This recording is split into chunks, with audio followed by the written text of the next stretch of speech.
Hello, welcome back to my YouTube channel. Happy Christmas, hope it was a really good day for you yesterday. The full-time whistle has just gone at St James's Park. Newcastle United have been beaten 3-1 at home by Nottingham Forest. And yeah, this is a really difficult video to do from a Newcastle perspective because they had the game in the palm of their hands. They were 1-0 up going into half-time.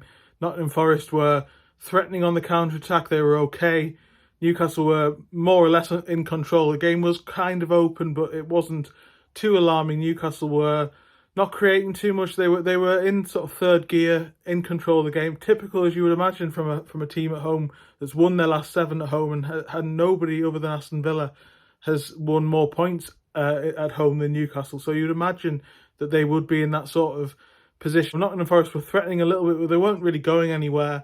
And then Chris Wood equalises on the stroke of half time or just before it. And then from then, Newcastle just couldn't. They lost control of the game. Complete capitulation from the start of the second half. I mean, 10 to 15 seconds into the second half, Gibbs-White almost scores a header. And then Chris Wood scores 2 brilliant goals to add to his first one. Hat-trick against his former club on his first return to St James's Park.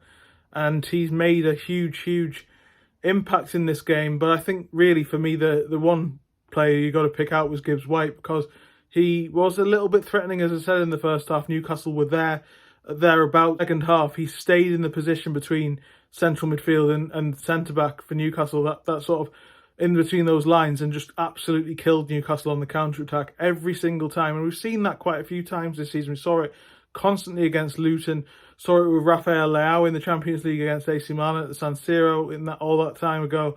When they leave a player up and that transition becomes easy, then Newcastle really struggled to counter it, and that was the case because every time he got the ball, then Ola Aina at left back for Nottingham Forest was on his bike, Anthony Elanga was on his bike, Callum Hudson-Odoi was on his bike, Chris Wood's there to add the finishing touches.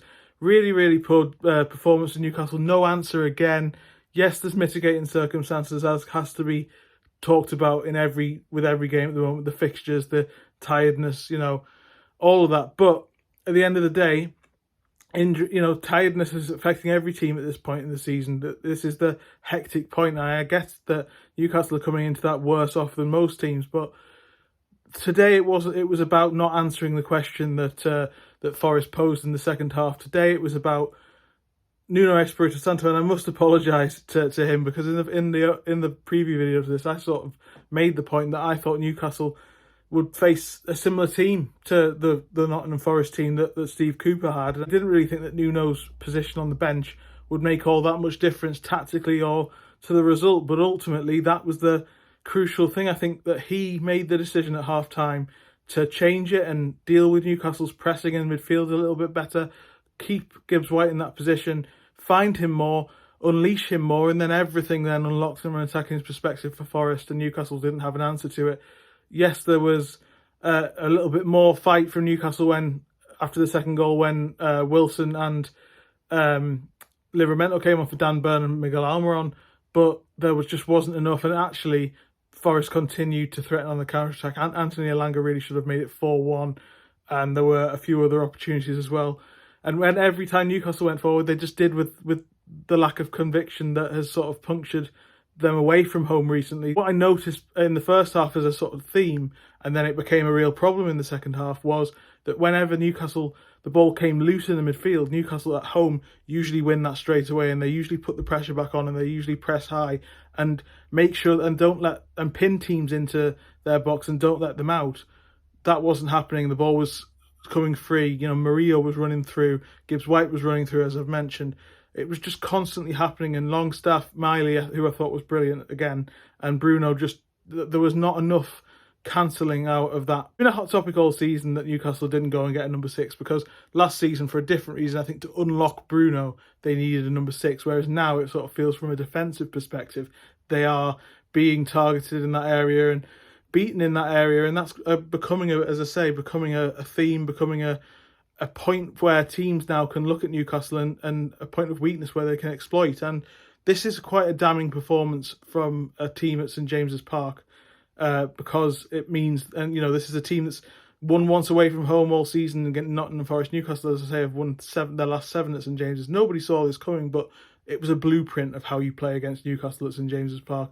For a lot of teams, if you've got pace on the counter-attack, you leave a player high, you get in behind that midfield, you play long balls into behind that midfield, or you run with the ball and get in behind that midfield, then there's space for you to exploit. And that was the case for Luton at Kenilworth Road.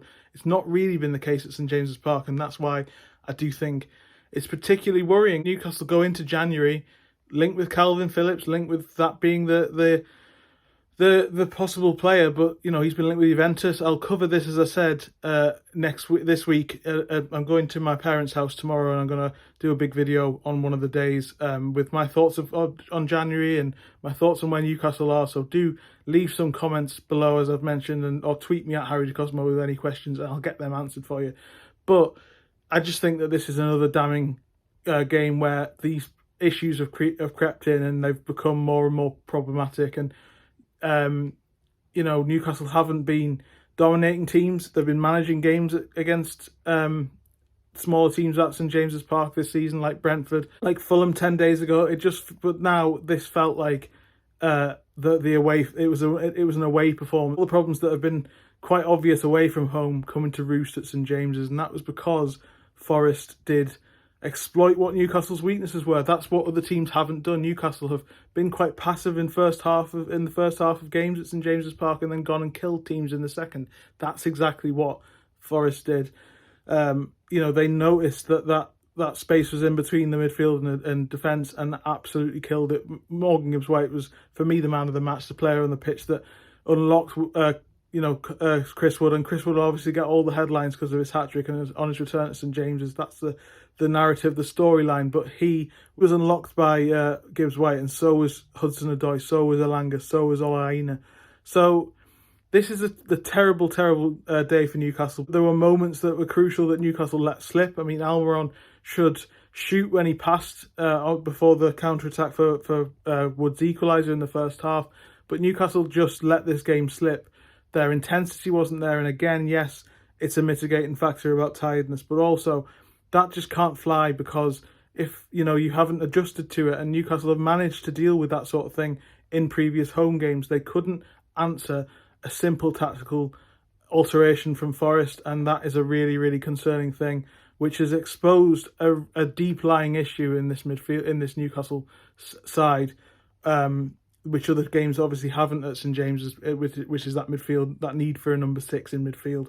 It's been a really, really poor day for Newcastle today, and it doesn't get any easier. There's a week off, or just under a week off, before they go to Anfield to play Liverpool on New Year's Day, and then Sunderland in the FA Cup, and then obviously Man City and Villa in January as well. So this December run has really, really caused a lot of questions about Newcastle, changed the sort of dynamic of this season. They're out of 2 cup competitions. They don't look like they're in the Champions League race at the moment. There's a lot of questions to ask. We're not, for me, entering the realms of crisis, but that will be the talk of what happens next. And as I say, I'll cover all that in the video, what it means for Eddie Howe, because there will be questions external, but there are growing frustrations with the fan base. I don't think his future should be under question. Those questions are starting to be asked, and they will get louder and louder if this sort of thing continues. Let me know your thoughts on the game down below. Please do ask me any questions that you have, and I'll answer them in a video later this week. This is just very, very instant, quick reaction, so apologies if it's very, very rambly. Thank you very much for joining me. Please like, share, and subscribe, and I'll see you this week for that video. Cheers.